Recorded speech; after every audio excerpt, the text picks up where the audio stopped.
میں اڑا دیں گے، تو یہ حماقت نہ کرو، خواب ہی دیکھا جا سکتا ہے، پاکستان میں نہیں ہے۔ تو ہارون صاحب یہ جو سعودی عرب کے معاملات چل رہے ہیں، خواہش ان کی بہت ہے ایران کے بعد پاکستان کو ٹارگٹ۔ جی، سعودی عرب کے بارے میں میں چاہتا ہوں، کیونکہ آپ کا تعلق سعودی عرب کے ساتھ اکثر رہتا ہے، آپ کے کافی جاننے والے بھی وہاں پہ ہیں، خالد بھائی وغیرہ بھی وہاں پہ رہے ہیں، کیا یہ پاکستان کے ساتھ جو تعلقات اس وقت چل رہے ہیں سعودی عرب کے، تو وہاں پہ انٹرنلی کچھ اس طرح کی فیلنگز آپ کو فیل ہوتی ہیں کہ پاکستان کے ساتھ زیادتی ہو رہی ہے، یا پاکستان کے ساتھ تعلقات کو اس طرح اس نہج پہ نہیں لے کے جانا چاہیے تھا کم از کم ایم بی ایس کو؟ نہیں، کوئی رابطہ تو نہیں ہے، لیکن ایک سادہ سی بات میں آپ کو بتاتا ہوں، جب امریکہ کے اور مشرف کے درمیان معاملہ طے پا گیا برٹش فارن منسٹری کے ذریعے، وہ لمبے چوڑے مذاکرات تھے، آپ کو یاد ہی ہوگا، اور بے نظیر آ گئیں، اور نواز شریف کا فیصلہ یہ ہوا نواز شریف وہیں رہے گا، تو قبائلی سردار گھروں سے نکلے اور پہنچے بادشاہ کے پاس، اور انہوں نے کہا یہ تو نہیں ہو سکتا کہ بے نظیر تو جائے اور نواز شریف نہ جائے۔ اس کی بڑی دلچسپ وجوہات ہے، اس کی وجہ ہے کہ وہ یہ سمجھ رہے تھے اس وقت یہ ضیاء الحق کی لیگیسی ہے، اور ضیاء الحق کا بڑا اکرام پایا جاتا تھا سعودی عرب میں، عربوں کی مدد کی، سب جانتے ہیں 71 کی 73 کی بات شام کی کتنی مدد کی تھی، اور ان کا آخری دفاعی حصار پاکستانی ہے، تو ہوگا تو صحیح رد عمل، ہمارا کسی سے براہ راست رابطہ تو نہیں ہے، لیکن رد عمل ہوگا۔ ہاؤس آف سعود میں بہت اختلافات ہیں، اور یہ اونٹ کسی کروٹ بیٹھے گا، یہ اس طرح نہیں رہے گی سچویشن۔ ٹھیک، اچھا ہارون صاحب واپس آتے ہیں ذرا پاکستان کے حوالے سے، ملتان کا جلسہ جو ہے اس کے بارے میں کیا خبریں ہیں؟ ادھر تو بہت زیادہ کریک ڈاؤن بھی شروع ہو گیا ہوا ہے، وہ کہہ رہے ہیں کہ ہم جلسہ کریں گے، ادھر سے کرونا کی سچویشن آپ کے سامنے ہے، کیا ہونے جا رہا ہے کل؟ کیا واقعتاً بہت زیادہ کریک ڈاؤن ہوگا یا بھائی جلسہ کرنے عجیب و دیا جائے گا؟ غریب صورتحال ہے، غیر متوقع، یعنی کل تو مجھے ایک منسٹر نے بتایا، اور نہایت ہی قابل اعتماد ہے، کوئی شخصیت ہے، وہ پرانا ان سے میرا تعلق ہے باہمی احترام کا، کہ خان صاحب نے کہا جلسہ ہونے دو، تھوڑا سا پریشر رکھو مگر جلسہ ہونے دو۔ اب ایسا لگتا ہے کہ ارادہ بدل گیا ہے، اور 300 تو کارکن ایک جگہ سے گرفتار ہوئے، گیلانی کے بیٹے گرفتار ہیں، 4 راستے ہیں، ایک لودھرا والا، ایک لاہور سے جو جاتا ہے، ایک ویاڑی سے، ایک ڈیرہ غازی خان سے، چاروں راستے تو وہ بند کر رہے ہیں، اسٹیڈیم بند کر رہے ہیں، حسین آگاہی بند کر رہے ہیں، گھنٹہ گھر بند کر رہے ہیں، چند سو آدمی تھے جنہوں نے وہاں ہنگامہ کیا ہے، اور وہاں سے پتہ کیا ہے ایئرپورٹ پہ تو کوئی چارٹرڈ طیارہ نہیں آ رہا، کوئی فلائٹ بھی نہیں آ رہی کراچی سے جس پہ آس پائیں گی، اور یہ جائیں گی سڑک کے ذریعے محترمہ مریم، اور وہ گاڑی سے اگر آئے سکھر سے تو 2 گھنٹے کا ملتان کا فاصلہ موٹر وے پہ، تو جی انہیں ہاں، باہر روک موٹر وے دیا پہ۔ جائے گا، اور یہ کھانے وال سے جلوس لے کے جانا چاہتی ہیں ٹول پلازا سے، تو مگر میرا خیال ہے کہ روک دیا جائے گا، اور پورے شہر میں جہاں کہیں ممکن ہوگا فساد کریں گے۔ باقی اب اس کا کوئی جواب، عمران خان نے ایک جلسہ کیا تھا، غلط کیا تھا عمران خان نے جلسہ، یا فلاں نے کیا تھا، یا تبلیغی جماعت نے کیا تھا، تو اس کا مطلب ہے کرونا پھیلتا چلا جائے۔ 13% ہے شرح ملتان میں، جی ہاں، اور مظفر گڑھ کا جو ہاسپٹل ہے جس میں کوئی بندوبست نہیں تھا، جو ترکوں نے طیب رضوان ہاسپٹل اس کا نام ہے، وہاں اب سامان پہنچایا جا رہا ہے، 50 ایکسٹرا بیڈ نشتر ہاسپٹل میں لگائے گئے ہیں، ڈاکٹروں کی چھٹیاں منسوخ کر دی گئی ہیں، حکومت جو کچھ کر سکتی ہے وہ کر رہی ہے، مگر ان کا جواب، ان کا دلیل یہ ہے کہ عمران خان کورونا سے زیادہ خطرناک ہے، اسے جانا چاہیے۔ اللہ کا بندو، تھوڑا سا صبر کرو، ایجوٹیشن کے اور بہت طریقے ہوتے ہیں، ہاں، کالے ہاں، جھنڈے گھروں پہ لہرائے جا سکتے ہیں، لا تعداد طریقے ہیں احتجاج کرنے کے اگر آپ کرنا چاہتے ہیں، لیکن ایک مارشل لا ایڈمنسٹریٹر جو تھا کہ کیا اس سے اتر گیا،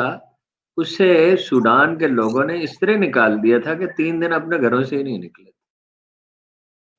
وہ اگر آپ صرف احتجاج ہی کرنا چاہتے ہو تو اس کے اور بہت سے طریقے ہو سکتے ہیں۔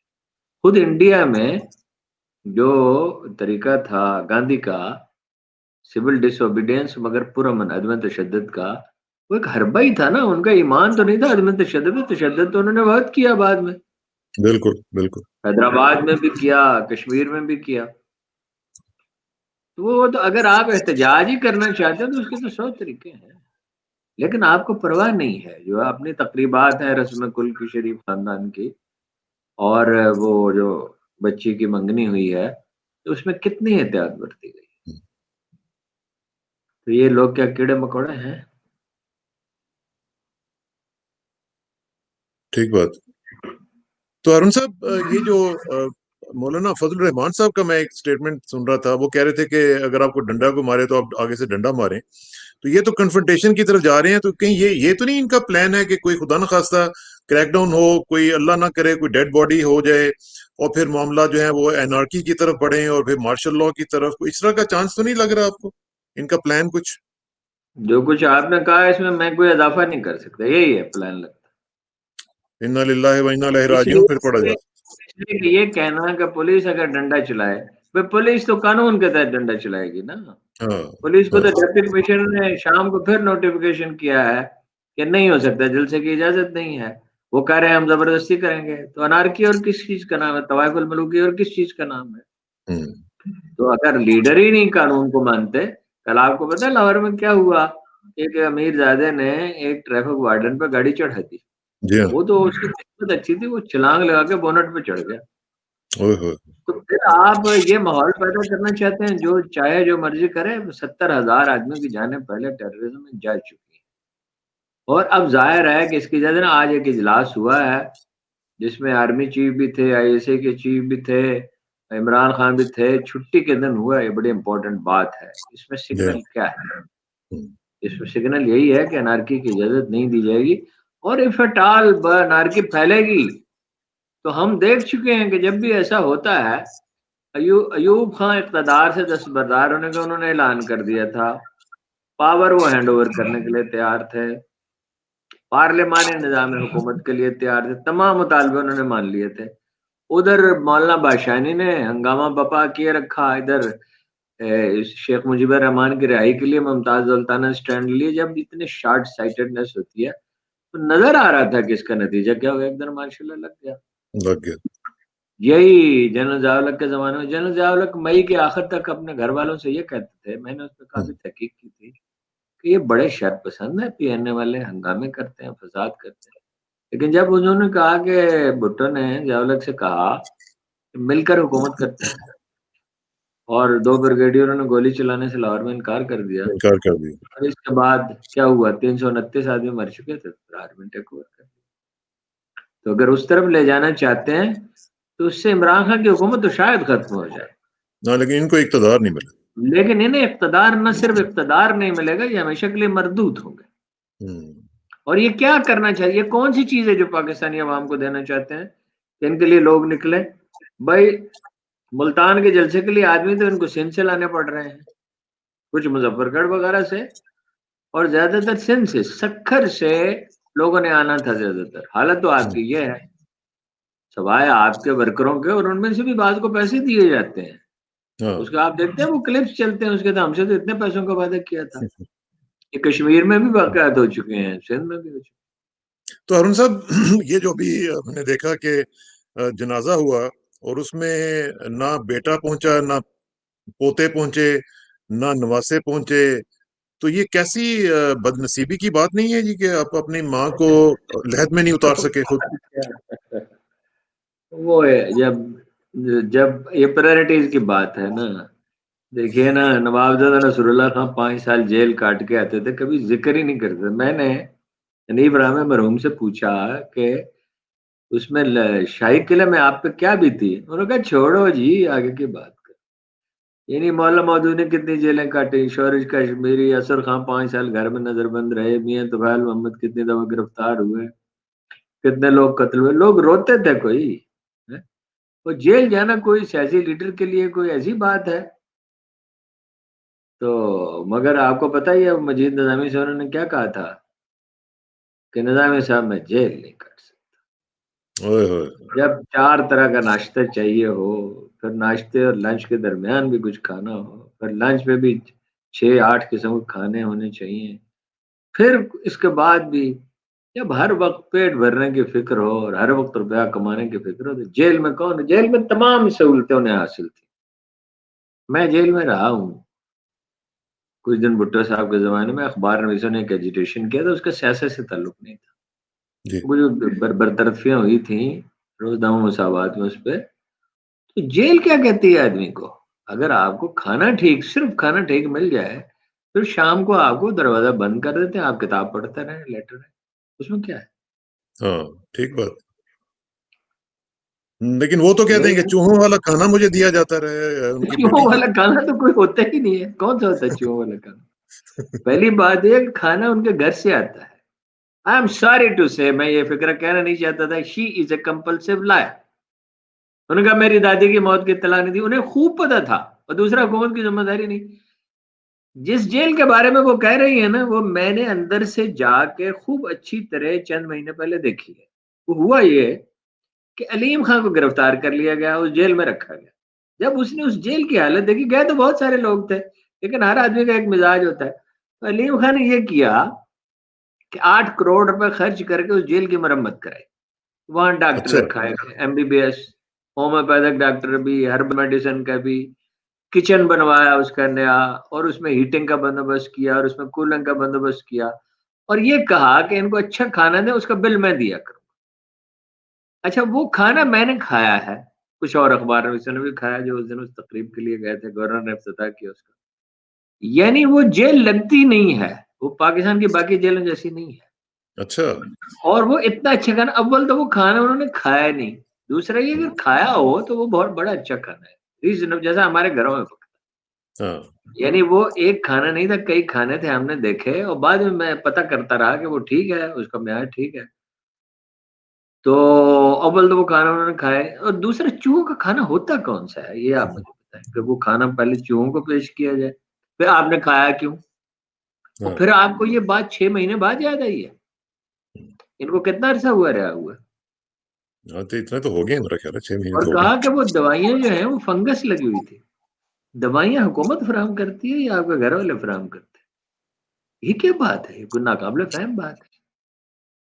اور فنگس والی دوائی تھی تو آپ پھینک دیتی اور شور مچاتی ایک وقت میں. تو ایسا خدا نخواستہ انہیں کوئی بیماری لاحق تو نہیں، ان کے والد تو بیمار ہے، تو کسی کی مجال ہے کہ بھئی فنگس والی دوائی انہیں زبردستی دینے کی کوشش کریے. کوئی بات کر رہی ہے. اعتزاز حسن نے کہا کہ یہ بات سمجھ میں آتی ہے کہ نواز شریف کی بیٹی کو کوئی گندا کھانا دے، اور پھر یہ سمجھ میں آتا ہے کہ وہ کھا لے اس کو. ہاں بالکل ٹھیک بات. بالکل ٹھیک بات. تو ہم صاحب پھر کل کا جلسہ اس کا مطلب ہے کہ کافی بڑا نقصان بھی کر سکتا ہے. اور آخر میں صرف یہ بتا دیں کہ اگر خدا نخواستہ اینارکی ہوتی ہے تو پھر کیا ہوگا. تربیت اچھی نہیں ہے، جو ہمیشہ ہم کہتے ہیں اچھی پولیس، اچھی عدلیہ، اچھی FBI، یہ اچھی سول سروس، یہ 4 بنیادی ادارے ہیں ایڈمنسٹریشن کے. جی ہاں. پولیس کی تربیت جو فوج کو سونپنی چاہیے، ایک زمانے میں جنرل کینی نے اس کی پیشکش بھی کی تھی. آپ کو یاد ہے کرکٹ کے کھلاڑیوں کو کاکول میں ورزش کرائی گئی تھی ان کی جی جی پرفارمنس پہ. بالکل ایبٹ آباد لے کے گیا تھا، کیمپ لگا تھا. یہ صرف پاکستان میں نہیں ہوا، فرانس میں پچھلی صدی میں ہو گیا. تعلیمی نظام بہت برباد ہو گیا، تو فوج سے کہا گیا کہ اس میں ہیلپ کرے، تو فوج نے اس میں ہیلپ کی، اور وہ اس کو بحال کر کے ان کے حوالے کر دیا. تو پولیس کی تربیت اچھی نہیں ہے. خطرہ یہ ہے کہ وہ کمزوری کا مظاہرہ کریں، یا خدا نخواستہ کوئی گولی وولی چل جائے. لیکن میرا خیال ہے احتیاط کریں گے. اب تک تو انہوں نے کوئی فساد نہیں کیا. جو لوگ گئے جلسہ گاہ میں، جنہوں نے زنجیریں توڑی، جنہوں نے تالے توڑے، 6 میں سے 3 گیٹ جو ہیں وہ کھول دیے، تو پولیس نے ان پہ تشدد نہیں کیا ہے. تو یہ تشدد اللہ کرے نہ ہو، اور جان نہ کسی کی چلی جائے. تو باقی ٹیئر گیس وغیرہ تو آپ کو پتا ہے امریکہ میں بھی استعمال ہو جاتی ہے، لاٹھی چارج بھی ہو جاتا ہوں. ہے. یہ کچھ دن تو ہنگامہ رہے گا، پھر ختم ہو جائے گا. ٹھیک ہے. اپنا ہارون صاحب ایک آخر میں صرف یہ بتا دیں کہ جو اکانومی کی سچویشن ہے، کیونکہ لوگ کہتے ہیں مہنگائی ہو گئی ہے بہت زیادہ، کیا اکانومی ہماری رائٹ ڈائریکشن میں آہستہ آہستہ چلنا شروع ہو گئی ہے؟ Are you satisfied with it? جی پہلی دفعہ نہیں. سیٹسفائیڈ تو تب ہوں گے نا جب نتائج آئیں گے. پہلی دفعہ 2 چیزیں تو ہو رہی ہیں. پراپرٹی اور کنسٹرکشن میں انویسٹمنٹ ہو رہی ہے، وہ بڑے پیمانے پہ ہو رہی ہے، اور فیسیلیٹیٹ بھی کیا ہے. سول سروس پورا تعاون تو نہیں کر رہی، بعض جگہ پہ مسائل ہو رہے ہیں. دوسرا یہ کہ ٹیکسٹائل انڈسٹری والوں سے تو میں نے پوچھا ہے، وہ تو کہتے ہیں کہ ایک زمانے کے بعد ایسی سہولت ہمیں ملی ہے.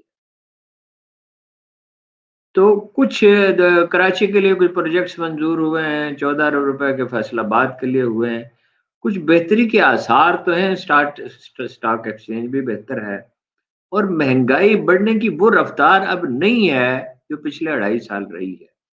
اس ہفتے کچھ چیزیں سستی بھی ہوئی ہیں، یعنی زیادہ چیزیں سستی ہوئی ہیں، کم چیزیں مہنگی، انڈے وغیرہ مہنگے ہوئے ہیں، لیکن بہت سی کھانے پینے کی چیزیں سستی بھی ہو، تو امکان ہے موجود بہتری کا، اور ٹھیک اس لیکن اگر بہتری کا امکان بھی ہے، اور ادھر کورونا بھی پھیلا ہوا ہے، تو اپوزیشن کا ایجیٹیشن سوچ رہی ہے، تو جس سے وہ کچھ تو ہے، حاصل ہونے لیکن والا نہیں ہے۔ اسٹاک ایکسچینج کی آپ نے بات کی ہے، اسٹاک ایکسچینج کے حوالے سے میں نے سنا ہے کہ بڑے تھریٹس آ رہے ہیں اربوں کی طرف سے کہ ہم آپ کے اسٹاک ایکسچینج کو بٹھا دیں گے۔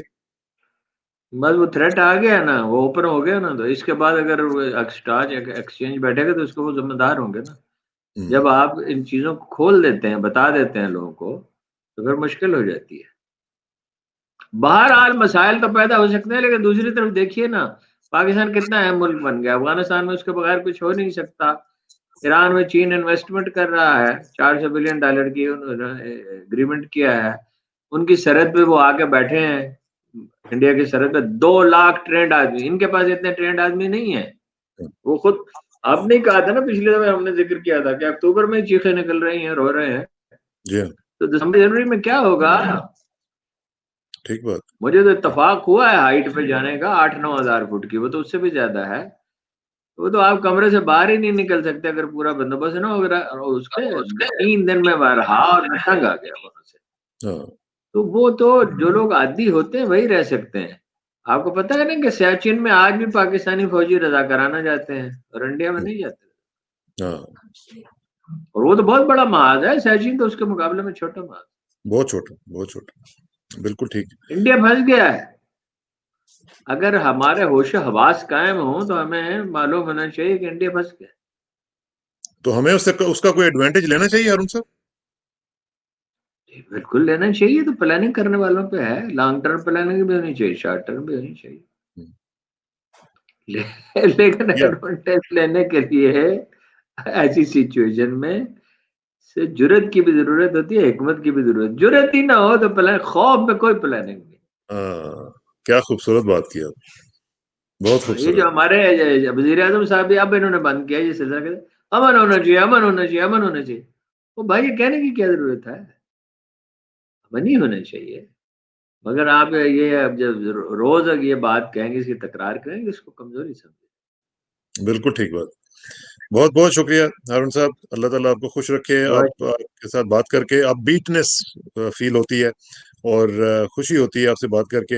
اللہ تعالیٰ آپ کو صحت اور عافیت میں رکھے جی، اور پاکستان کو بھی عافیت میں رکھے، اور آخر میں دعا کہ میری عزت کے لیے کافی ہے کہ میں تیرا ہی بندہ ہوں، اور میرے فخر کے لیے کافی ہے کہ تو ہی میرا پروردگار ہے۔ تو بالکل اسی طرح جس طرح میں چاہتا ہوں، مجھے بھی اسی طرح بنا دے جس طرح تو چاہتا ہے۔ سپردن بتو مائے خیشرا تو دانی حساب کم و بیشرا۔ مجھے سراکسانہ کو محترم ہارون رشید صاحب کے ساتھ اجازت دیجیے، جلدی ملاقات ہوگی انشاءاللہ۔ اللہ حافظ۔ خدا حافظ۔